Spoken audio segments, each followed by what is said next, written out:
Hello students, welcome to ATVS tutorial and welcome to WBJEE. আজকের ক্লাসে আমি তোমাদেরকে ক্লাস 12 এর যে এক্সামটা হবে এইচএস এর যে 2022 সেই এক্সামটার আমি আগে একটা সাজেশন তোমাদেরকে করে দিয়েছিলাম। সেই ওই সাজেশনটা তোমরা দেখতে পারো এই ভিডিও শেষে আমি ডেসক্রিপশন বক্সের লিংকে দিয়ে দেবো, ঠিক আছে। আর হচ্ছে কি, যারা নতুন আছো ক্লাস 11 তাদের জন্য একটা নতুন চ্যানেল খোলা হয়েছে, তোমরা দেখতে পারো Wbchse। তো এইটার লিঙ্কটাও আমি নিচে দিয়ে দেবো। আর এই যে পুরো কোশ্চেন গুলো তোমাদের করা হয়েছে, তো আমি আজকে দিচ্ছি কি যে তোমাদের সাজেশনটা মেইনলি 2018 আর 2019-এর কিছু সলভ কোশ্চেন থেকে 2022-এ আসবে, ঠিক আছে। তো সেই জন্য তোমাদেরকে আমি আজকে 2018 আর 2019-এর পুরো যে পেপারটা হয় পুরো পেপারটা সলভ পেপারটা সলিউশন পুরোটা, ওই পেপারটা আমার কাছে পুরোটাই আছে। ওটা আমি তোমাদেরকে পিডিএফ এ দিয়ে দেবো, ডেসক্রিপশন বক্সে এই পিডিএফ এর লিঙ্কও তোমরা পেয়ে যাবে। আর তার সাথে দেখো 2018 কিছু নিউমেরিক্যাল প্রবলেম আমি তোমাদেরকে আজকে দেখিয়ে দিচ্ছি, ঠিক আছে। 18 যেগুলো নিউমেরিক্যাল গুলো আমি তোমাদেরকে যেগুলো আসতে পারে সেগুলো আমি দেখিয়ে দেবো। দেখো ফার্স্টে আমি তোমাদেরকে 2018-র করার আগে তোমাদেরকে 2019-এরটা একবার দেখিয়ে দিই, যে পিডিএফটা আছে। তো দেখো এই পিডিএফটা,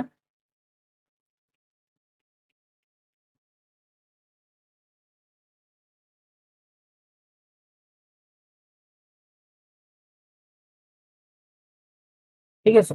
এই পিডিএফটা তোমরা সবাই নিশ্চয়ই দেখতে পাচ্ছ। তো এই পিডিএফটা দেখো এখানে কিন্তু সব কোশ্চেনগুলি 2019-এ করে দেওয়া আছে, ঠিক আছে পিডিএফটা। তো তোমরা পেয়ে যাবে, আমি ডেসক্রিপশন বক্সের লিঙ্কটা তোমাদেরকে দিয়ে দেবো, পুরো পিডিএফটা তোমরা দেখে নেবে, ঠিক আছে। আর চলো আমরা আজকে যেটা দেখবো সেটা হচ্ছে 2018-টা। 2018 দেখো এখানে, দেখো আহ, একটা তারের রোধ আর এন গুণ করে দেওয়া হয়েছে, মূল দৈর্ঘ্যে এন গুণ করা হলো, তাহলে নতুন তারের রোধ কত হবে। দেখো আমি এখানে করে দিয়েছি, মানে প্রথমে এটা প্রাথমিক আয়তনটা ধরে নেবে, তারপর দৈর্ঘ্যটা বৃদ্ধির পর একটা আয়তন ধরবে এল প্রাইম এ প্রাইম, দেখো ওটাই করে দিয়েছি আমি।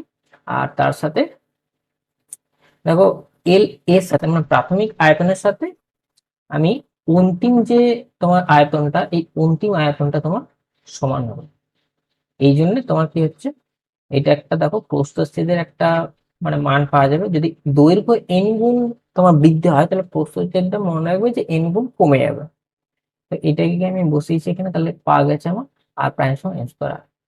তো দেখো তারপরে দেখো কোশ্চেন সমতুল্য তড়িৎচুম্বকীয় ইজেড, এটা দেখো এটা করে দিয়েছি তোমাদের। তো এখানে দেখো ভি সমান কি ডাব্লিউ বাই কে, এই ফর্মুলাটাকে জাস্ট এখানে ইউজ করবে। দেখো তোমরা একটা জিনিস জানো যে এইখানে যখন কোন একটা ওয়েভ ফাংশন লিখো, ওয়েভ ফাংশন লেখার সময় কি থাকে যে সাইন তোমাদের ওমেগা টি প্লাস কে এক্স, ঠিক আছে, ওমেগা টি প্লাস কে এক্স। তো ওমেগাটা এখানে 6 × 10⁸, সেই মানটা এখানে বসিয়ে দেওয়া হয়েছে। আর কেটা দেখো এখানে কে এক্স এর জায়গায় কে এর জায়গায় 4 আছে, ঠিক আছে। তো তারপর দেখো নেক্সট কোশ্চেনে যাচ্ছে, দেখো প্রতিসরাঙ্ক এটা থেকে তারপর আগে বের করে দিচ্ছি প্রতিসরাঙ্ক। তোমরা জানো প্রতিসরাঙ্কের দুটো ফর্মুলা হয়, একটা হয় কি যে মিউ সমান সাইন আই বাই সাইন আর, আর একটা হচ্ছে কি সি বাই ভি, মানে শূন্য মাধ্যমে আলোর বেগ বাই অন্য মাধ্যমে আলোর বেগ, সেই ফর্মুলাটা এখানে পুট করে দেওয়া হয়েছে। থার্ড কোশ্চেন দেখো এখানে একটা আছে নিউক্লিয়াসের ব্যাসার্ধ। নিউক্লিয়াসের ব্যাসার্ধ বলার আগে নিউক্লিয়াসের আয়তনটা, ব্যাসার্ধটার মধ্যে একটা সম্পর্ক দেওয়া আছে, সেটা আমি কি করলাম আয়তন, একটা গোলকের ক্ষেত্রে নর্মাল আয়তন কি হয় 4/3 পাই আর কিউ, ওই ভ্যালুটা আমি এখানে বসিয়ে দিয়েছি, ঠিক আছে। আর কিচ্ছু না, আর সমান 80 a⁻1/3। তো তারপর দেখো নিউক্লিয়াসে মানে একটা নিউক্লিয়াসের মধ্যে কি থাকে, প্রোটন আর নিউট্রন থাকে। তো ওইগুলোকে প্রত্যেকটাকে এক একটাকে নিউক্লিয়ন বলা হয়। তো নিউক্লিয়নে কি হয় তোমাদের, একটা নিউক্লিয়নের ক্ষেত্রে মানে ভরটা মানে তোমাদের হিসাব করতে হয়, তারপরে গোটাটার হিসাব করতে হয়। যদি ভর একটা নিউক্লিয়ার বলে দেওয়া থাকে তাহলে একটা নিউক্লিয়ারের ভর ইন্টু ওর ভর সংখ্যাটা, মানে এখানে যত অ্যাকচুয়ালি নিউক্লিয়ন থাকে, ঠিক আছে, টোটাল সেটা পাওয়া গেল তোমাদের ঘনত্ব সমান কি ভর বাই আয়তন। দেখো এম বাই ভি, ওই মানটা আমি এখানে পুট করে দিয়েছি, তাহলে এখানে পাওয়া গেছে মিউ বাই 4/3 পাই আর 0 কিউ, ঠিক আছে। তো তো 4 নম্বর কোশ্চেন দেখো, এখানে 4 নম্বর কোশ্চেনটা আমি করে দিয়েছি যে একটা মেন ফর্মুলা যে তড়িৎ ক্ষেত্র প্রাবল্য আর তড়িৎ বিভবের মধ্যে সম্পর্ক কি, ই সমান মাইনাস টিভি ডিএক্স। এই যে ফর্মুলাটা, এই ফর্মুলাটা আমি খালি জাস্ট পুট করে দিয়েছি, মানে একটা করে তোমাদের কি বলবো তড়িৎ ক্ষেত্র প্রাবল্যের উপাংশ নিয়ে নিয়েছি, একটা এক্স ওয়াই জেড, তাহলে একটা হচ্ছে ই এক্স আর একটা ই ওয়াই আর একটা হচ্ছে ই জেড তোমাদের। তো তারপর দেখো এটাই পুট করেছি আমি, ডেরিভেটিভ করেছি, তারপর ডিভিডিএক্স ডিভিডিওয়াই আর ডিভিডি, ঠিক আছে। তারপর দেখো 5 নাম্বার কোশ্চেন, এখানে কি দেওয়া আছে বলছে দুটো লম্বা তার আছে, ঠিক আছে, মানে একই ওই মুখে কিন্তু তড়িৎ প্রবাহ হচ্ছে, একটা ক্ষেত্রে হচ্ছে 4 অ্যাম্পিয়ার, একটা 2 অ্যাম্পিয়ার। তো এইখানে কি বার করতে বলেছে দেখো, মানে একটার জন্য আরেকটার উপর কি বল প্রয়োগ হবে। জাস্ট আমি এখানে ফর্মুলাটা একটা নর্মালি বসিয়ে দিয়েছি যে এফ এখানে কিন্তু অ্যাকচুয়ালি দুটো হয়, ঠিক আছে, মানে এফ একটা মানে 4 অ্যাম্পিয়ারের যে তারটা রয়েছে, মানে একটা পি যে তারটা আছে, সেই পি তারটার জন্য কিউ এর ওপর বল আর কিউ এর জন্য পি এর ওপর বল, দুটো বল, ঠিক আছে, দুটো বল কিন্তু সেমই তোমাদের হবে। তো এইখানে দেখো একটা বলি দুটো হবে, মানে এফ সমান কে আমি একবারই বসে দিয়েছি মানটা μ0/4π I1 I2 আর যেটা এটা দেখো দুটো হয়, সেই জন্য আমি এখানে টু, মানে একজনের জন্য বল F12 আর একজনের জন্য হচ্ছে F21, তো দুটোকে মিলিয়ে আমি টোটাল করে এটা বসিয়ে দিয়েছি মানটা 3.32 × 10⁻⁶। তোমার ক্যালকুলেশন গুলো একটু ক্যালকুলেটারে চেক করো। সম্ভবত আমি এগুলো ঠিকই আছে, কোনো অসুবিধা নেই। তারপর দেখো উত্তর লেন্সের ফোকাস দূরত্ব, ঠিক আছে, এখানে দেখো দুটো লেন্স আছে, দুটো লেন্স, একটা উত্তর লেন্স আর একটা অবতল লেন্স। এই যে উত্তর লেন্স আর অবতল লেন্স আছে, এই উত্তর লেন্স আর অবতল লেন্সের তোমাদের কি বলেছে দেখো, একটাকে পুরো সমবায় করে দেওয়া হয়েছে, একটা উত্তর লেন্সের সমবায়, একটা হচ্ছে অবতল লেন্সের সমবায়। তো দুটো সমবায়কে যখন করে দেওয়া হয়েছে তখন ওটা কি ধরনের লেন্স তৈরি হবে, তো এখানে কি লেন্স তৈরি হয়েছে, এখানে দেখো লেন্স তৈরি হয়েছে একটা হচ্ছে কি, মানে দুটোকে যখন আমি একসঙ্গে জোড়া লাগাবো তখন হচ্ছে দেখো, আমি এখানে ফোকাস দূরত্ব ব্যাপারটা একটু বলে দিই।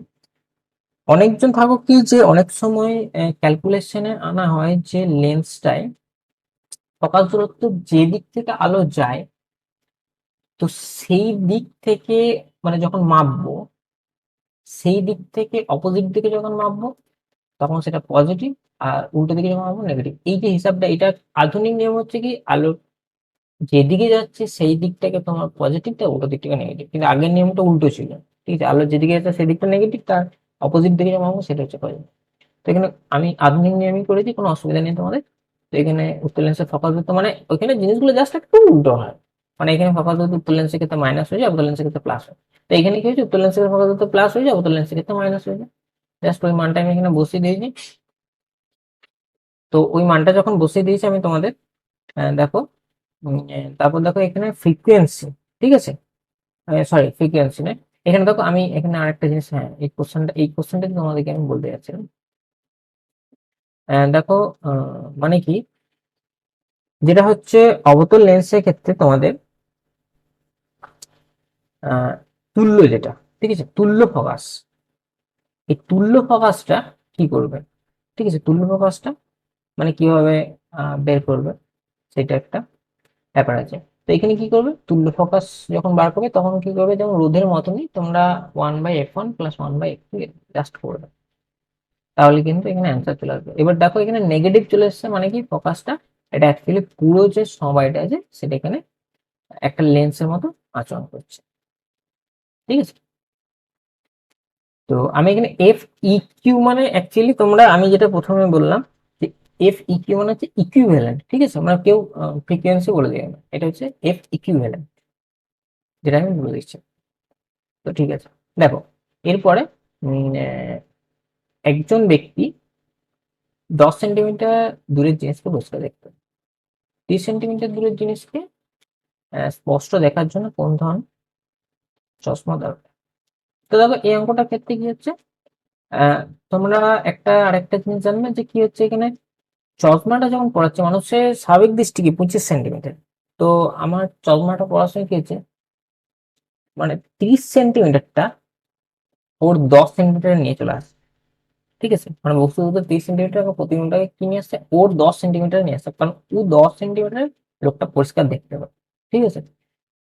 তো সেই জন্য কি করলাম, যে এখানে বস্তু দূরত্বটা 30 করলাম, প্রতিমটাকে আমার কি করতে হবে, 10 এ নিয়ে আসতে হবে। জাস্ট এই ফর্মুলাটা এখানে পুট করলাম, 1/v - 1/u সমান 1/f। ঠিক আছে। এবার দেখো, একটা তেজস্ক্রিয় পদার্থের অর্ধায়ু 30 দিন। তো অর্ধায়ু 30 দিন, দেখো এখানে বলে দেয় পদার্থটির পরমাণু সংখ্যা 10 × 10⁻12। দেখো এখানে প্রতি সেকেন্ডে কতগুলি মানে অ্যাকচুয়ালি পরমাণু বিঘটন ঘটবে। তো এখানে কিছুই নেই, জাস্ট টি হাফ যেটা আছে 30 দিন আছে, 30 দিন মানে তোমাদেরকে একটা সেকেন্ডে হিসাব করে নিতে হবে, 30 × 24 × 3600। ঠিক আছে। তাহলে দেখো 2.59 × 10⁻6 সেকেন্ড, 2.6 × 10⁻6 সেকেন্ড। তো এটা এখানে আগে প্রথমে সেকেন্ডে মানটা বের করে নিলে, সেকেন্ডে মানটা বের করার পর তারপর কি হবে, ল্যামডা মানে অ্যাকচুয়ালি তোমরা জানো হয় ধ্রুবক, হয় ধ্রুবকটা কি আছে ln2/, মানে ln2 এর মান হচ্ছে 0.693। এই মানটা আমি এখানে পুট করে দিয়েছি। এবার টি হাফ যেটা, এটা হচ্ছে অর্ধেক। তো পরমাণু এখানে তো বিঘটন কি হবে, এই যে মানটা এখানে বের করে দিয়েছি, এই যে ডিপিএস এ 2.69 × 10⁻5 ডিপিএস। ঠিক আছে। এবার দেখো ইয়ং এর দ্বিরেখা চিত্রে কি করেছি, একটা পটি আছে, তো পটি রেখাতে আমি ডায়াগ্রামের ডান দিকে একটু শর্টে দেখিয়ে দিয়েছি। ঠিক আছে। তোমরা একটু বুঝে নেবে, যেহেতু তোমাদের এক্সামের সময় বলে আমি একটু শর্টেই তোমাদেরকে করে দিয়েছি। এটা y1 হচ্ছে কি, সেকেন্ড ডার্ক বলেছে দেখো, মানে দ্বিতীয় অন্ধকার, আর নবম উজ্জ্বল পটি। ঠিক আছে, 9 ব্রাইট। দেখো ডান দিকে আমি দেখিয়ে দিয়েছি তোমাদেরকে। তো দেখো এখানে ডি মানে কি, ওই যে ডিস্টেন্সটা ওইটা এখানে বার করতে বলেছে। y2 - y1 এখানে করলাম কি, যে 9 করেছিলাম, 9 λ/d/d। আর এখানে দেখো dy/d, এটা এটা হচ্ছে একটা জাস্ট ডান দিকে আমি একটা তোমাদিকে y1 সমান 3/2 λ/d/d। দেখো এই যে 3/2টা কি করে এলো, ঠিক আছে, এটা আমি তোমাদেরকে বলে দিই। এটা আমি শর্টে ফর্মুলাটার জন্য আমি এখানে পুট করে দিয়েছি। এটা তোমরা মনে রাখবে এখন পরীক্ষার সময়, যেহেতু যে যদি এরকম জিনিসটা হয়, যে যে দ্বিতীয় অন্ধকার পটি বের করতে হয়, তাহলে তখন 3/2 λ/d/d। ঠিক আছে, এটা একটা পুরো অ্যানালিসিস আছে বড়। ঠিক আছে, ওটা তোমাদের পড়া এখানে জাস্ট ফর্মুলাটা এখানে মনে রাখবে। এখানে 15 মিলিমিটার চলে আসছে। ঠিক আছে, তৃতীয় অন্ধকার পটির জন্য এটা গড় হিসাব করে তখন বার করতে হয়। ঠিক আছে, সাইন থিটা মানটা একটা অ্যাঙ্গেল ছোট বড় ওখানে আছে, ওই ক্যালকুলেশনটা এখানে করতে হয়। তো এখানে এতটা বড় করে তোমাদের পড়ার কোনো প্রয়োজন নেই। তো দেখো তারপর 1.5%। এবার তোমাদের নাম্বার বের করেছে, নাম্বারটা লক্ষ্য রাখবে, তাহলে দেখবে। এবার দেখো এখানে দেখো 1.5 প্রতিষ্ঠানকে কাঁচ দিয়ে একটা সমতলবর্তী লেন্স তৈরি করা হবে। বক্রতল ব্যাসার্ধ এত বলে দিয়েছে, বক্রতল ব্যাসার্ধ এত মানে কি, এবার তোমরা কি করবে, যে মিটারে ওটা বের করে নেবে ফার্স্টে। তারপর থেকে এখানে ফর্মুলা লেন্সের ক্ষেত্রে 1/f1 μ - 1 1/r1 - 1/r2। এখানে যে আমি লেন্সটা নিয়েছি, তো এই লেন্সটা একটা ক্ষেত্রে বক্রতা একটা সমতল বোতলে, মানে সমতল মানে সমতলের ক্ষেত্রে কি হয়, মানে বক্রতা ব্যাসার্ধ কি ইনফাইনাইট হয়। ঠিক আছে, তো R1টা দেখো সমতল, তো সেই জন্য ইনফাইনাইট আমি বসে দিয়েছি। ইনফাইনাইট 1/ইনফাইনাইট মান 0 হয়। এরপর দেখো কাটাকুটি করে এই ক্যালকুলেশন চলে আসছে। ঠিক আছে, 0.5 এখানে 0.5 কেটে গেছে, মাইনাস।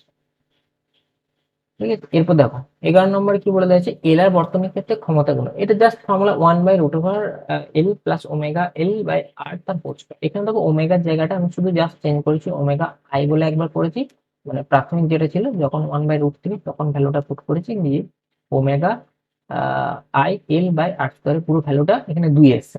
তো এইটা হচ্ছে কি লাস্ট, মানে যেটা ক্ষমতা গুণক তোমাদের বার করতে হবে, সেটা যখন দ্বিগুণ হয়েছে, মানে 2 ওমেগা আই হয়ে গেছে, তখন মানটা পুট করে দিয়েছি। তারপর দেখো এখানে ক্যালকুলেশন করে 1/3 এরকম মানটা এসেছে।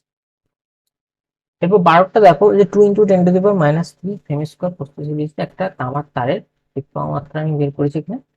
তো এখানে থেকে ইলেকট্রনগুলি গড় বিচলন বেগ নির্ধারণ করতে বলেছে, মানে অ্যাকচুয়ালি ড্রিফট ভেলোসিটি প্রভাবিক বিচলন বেগ যেটা। তো এখানে কিছু নেই, জে সমান এনভিডি, এই ফর্মুলাটা সবাই জানো। ঠিক আছে, আর ওহমের সূত্রে ভেক্টর রূপ, এটা তোমাদের পরীক্ষায় আসতে পারে, এটা মনে রাখবে। আর জে সমান সিগমা ই, I/A সমান NEVD। ঠিক আছে, ভিডি সমান I/1/NEA। এই ফর্মুলাটা আমি ওই যে বললাম অনুপ্রবাহ বেগে রাশিমালা জে সমান সিগমা ই, ওই প্রুফটা দেখে যাবে সবাই। আর এনভিডি এই প্রুফটাও দেখে যাবে, এই প্রুফটা আসতে পারে আমি করে দিয়েছি। এটাও দেখবে তোমাদের ক্লাস 12 একটা প্লেলিস্ট আছে, প্লে লিস্টে তোমরা দেখতে পেয়ে যাবে। তো তারপর দেখো পূর্ব থেকে পশ্চিমে বিস্তৃত 5 সেন্টিমিটার দৈর্ঘ্যের দেখো একটা অনুভূমিক ঋজু তার 10 সেমি দৈর্ঘ্যের ভূচুম্বক ক্ষেত্রে। এটা কিছু নেই, জাস্ট উপাংশটা দেখে নেবে, মানে হচ্ছে বি সাইন থিটা অ্যাকচুয়ালি উপাংশ এখানে, অনুভূমিক উপাংশ। তো উলম্ব আর অনুভূমিকের ক্ষেত্রে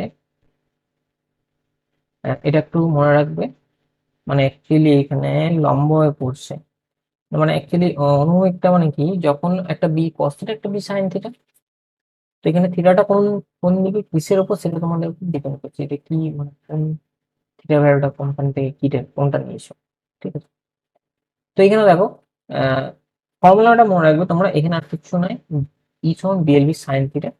সাইন থিটা মানে এখানে দেখো বলে দেওয়া আছে, উপাংশটার মানটা বলে দেওয়া আছে, লম্ব হয়ে পড়ছে মনে দেখো, তার মানে থিটা 90। এখানে বি দেওয়া আছে, এল দেখো এল এর মান দেওয়া আছে, এগুলো যদি মানে তোমাদের সিরিয়াস বা পরীক্ষার খাতে এসআই বা অন্য কিছু থাকে তাহলে কোনো অসুবিধা নেই, তোমরা চেঞ্জ করে নেবে দিয়ে এসআই ভ্যালুটা বার করো, ঠিক আছে। তো আজকে আমি জাস্ট তোমাদেরকে এতগুলো জিনিস দেখিয়ে দিলাম, তার সাথে এর পিডিএফটাও তোমরা পেয়ে যাবে। 2018 যে আমি এটা তোমাদেরকে দেখালাম এটার পুরো পিডিএফটা ডেসক্রিপশন বক্সে পেয়ে যাবে। আর যারা নতুন আছো তারা ওই টিচিং এসসি যে চ্যানেলটা আছে ক্লাস 11 12 স্পেশাল জন্য পড়ার জন্য, তো স্পেশাল ক্লাস তোমরা দেখতে পারো, মানে ওটা পুরো কোর্সে ক্লাস 11 এবং 12 ফুল কোর্স তোমাদের ওই চ্যানেলে পুরোটাই করানো হবে। আর তার সাথে তোমরা টেলিগ্রাম যে চ্যানেল আছে, টেলিগ্রাম বা হোয়াটসঅ্যাপে যেহেতু এখন তোমাদেরকে মানে হোয়াটসঅ্যাপের লিমিট আছে, 250 জনের বেশি জয়েন হতে পারবে না, তো তোমরা সবাই টেলিগ্রাম গ্রুপ যেটা আছে, টেলিগ্রাম গ্রুপে ডিসক্রিপশন বক্সে লিঙ্ক দিয়েছে, ওখানে তোমরা জয়েন হতে পারো সবাই, ঠিক আছে। তো নেক্সট ক্লাসে আমি নেক্সট ভিডিও যেটা থাকবে সেটা তোমাদের এবার এক্সামটা হয়ে গেলে তোমাদের জয়েন্টের কোশ্চেন নিয়ে আসবে, ঠিক আছে, এক একটা করে পার্ট জয়েন্টের, ডাব্লিউবিজেই নিট প্রত্যেকটা প্রত্যেকটা কম্পিটিটিভ এক্সামে কোশ্চেন সেট তোমাদের তখন ইম্পর্টেন্ট যেগুলো সেগুলো সব করাবে।